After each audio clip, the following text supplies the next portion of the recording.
Chapter 1. You are listening at FameTV.info.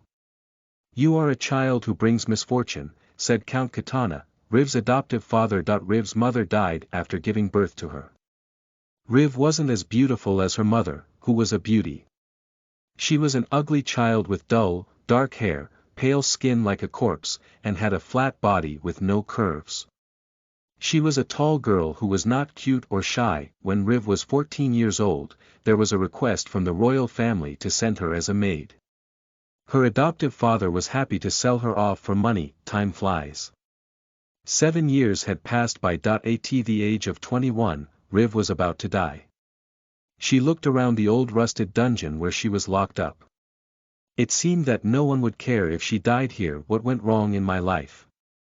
Riv breathed heavily. How long has it been since she was imprisoned? It was the middle of winter. Her hands and feet froze due to the severe cold that had seeped underground and froze the whole place. It had been a long time since she last felt hungry. I don't want to die. Riv had lived desperately, hoping to be free from this place. She had covered her eyes, ears and closed her mouth in case she knew the secret of the royal family. She has been disguised herself as ugly, so she forgot how she looked. Marianne. Marianne. Riv recited the name of the person she hated the most, Marianne. She was brought and locked up here because she knew Princess Marianne's secret. Maybe I will really die here. Marianne, the current Duchess of Centaurn, Duchess Marianne, married the Duke of Centaurn. She is the only princess of the royal family, who married the best groom in the country. No one in the palace knew that the young, angelic-looking princess was actually promiscuous and prodigal. Why should I be locked up? Why? Her eyes were blood-stained as she pulled her hair. She raised her head, looking at the walls of the dungeon. Only her senses had become sensitive to the depths of this underground dungeon. Here she comes. She heard footsteps approaching in the distance. After a long time, the maid, Elle, appeared holding a torch. Behind Elle, Princess Marianne was standing in a white fur. Riv couldn't open her eyes as she was blinded by the torch glowing in front of her eyes. It was because her eyes got used to the darkness of the dungeon for a while now that as her eyes adjusted to the light, Marianne's expression became visible in front of her. Marianne was frowning as she feared her coat might get dirty. She stared at Riv and said, "Did you reflect on yourself while you were stuck here? Princess Marianne. Why don't you pray as usual?" Riv choked on Marianne's words. "If I do so, then will you save me? I can think about it." Marianne's lips curled into an angelic smile, but Riv wasn't fooled by the smile. "Where did I go wrong, Princess Marianne? I didn't know the princess was pregnant." Marianne's white coat covered her body, so her body curves were not visible. Come to think of it, Marianne recently wore high-waist dresses with no waistlines and no corsets. The princess must be pregnant for a while now. Okay, so this ugly Katana is the only one who didn't know about this. You are a fool. Marianne brought her face close to the bars of the prison's grid. Her lips quivered as she spoke. "Riv, even if everyone in the world knew my secret, you shouldn't have. I can't stand it." "Why?" Marianne did not answer. Riv asked another question. "Is it because the child's father is not the Duke of Centaurn?" Marianne's face distorted by hearing the name. "You knew it, River." Princess Marianne, who was standing in front of her, was the Duchess of Centaurn. But Marianne hated her husband and didn't sleep with him. She had many lovers. "Riv, if you know everything, you must die. You know that, right?" Many maids were killed by the mother and daughter, Queen Selena and Princess Marianne. And now it was Riv's turn. "Riv, even if you survive anyway, you will live a miserable life without anyone's love. So it won't be bad to die now. Does he know about princess pregnancy?" "Maybe."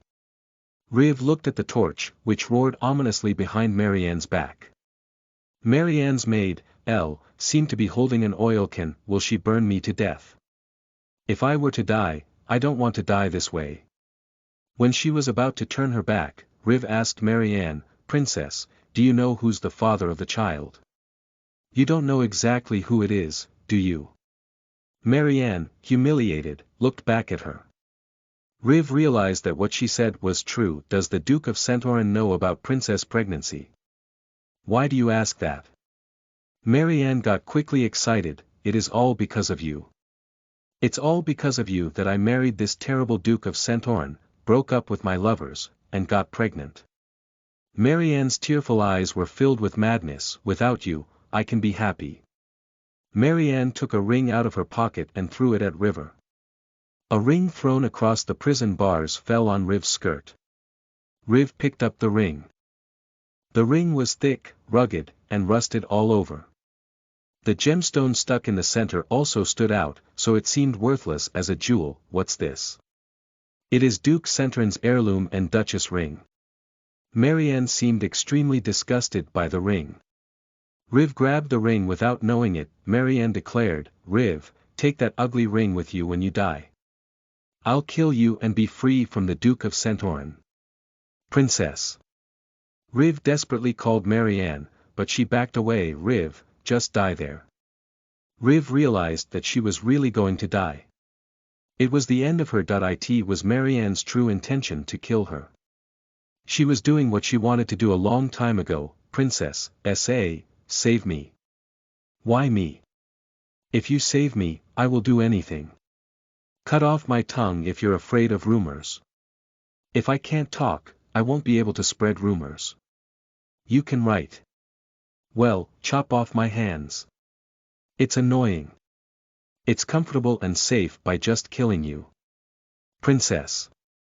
Riv begged because she didn't want to die, but Marianne seemed to be tired of the conversation itself. She stepped back, holding her fur coat. Just die, River. Princess. As Marianne stepped back, her maid, Elle, poured oil inside and outside Riv's prison. Dry hay was piled up in the prison and oil was sprayed on Riv's dress. She tried to avoid her frozen body, hands, and legs by desperately moving away from the oil. Don't. Please don't. Elle threw away the barrel of oil after emptying it, lit a match, and threw it on the oil spread on the ground. Flames covered the dry hay quickly. Flames soon exploded the prison cell. Save me. Please. Save me. Before she knew it, Marianne and the maid were running away as fast as she could. Save me. Please. Riv's cry spread dizzily and no one came to save her from the burning dungeon. Riv shook the bars of the prison hoping to free herself out. The fast spreading flames quickly engulfed Riv and everything present inside the cell. The door of the prison was still closed and no one came to rescue her. Her skirt caught fire, too. It was a bulky skirt. It burnt and dug into her skin. Her lungs were filled with the terrible smoky air. Riv's whole body was burning in the fluttering red flame. The pain of being burned alive was terrible. She died very slowly in the flames. Time passed very slowly. By the time the fire that burned the underground prison dies down, Riv's body will be burned to ashes. There won't be any trace left. That's when she realized her death. Why did I have to suffer such a painful ending? Her body was burnt and only her soul remained, but Riv felt the touch of the old ring, which she held in her hand. The stone and the rough surface of the ring felt real. Riv became more distressed. Why? Why? Why? Why did I have to die? What did I do to deserve this in my life? What went wrong in my life? No one could hear her cry even though she cried and kept crying. She couldn't even reverse her death. It was long after Riv found an uninvited guest standing next to her. As she turned her head, she saw a man in white bones in a ragged black robe. The uninvited guest, who emitted a strong spirit of death, held a huge black sickle with the crescent moon seal. He was the messenger of death, a reaper. I am really dead. Riv was desperate, grabbing the ring in her hand and tolerating the pain.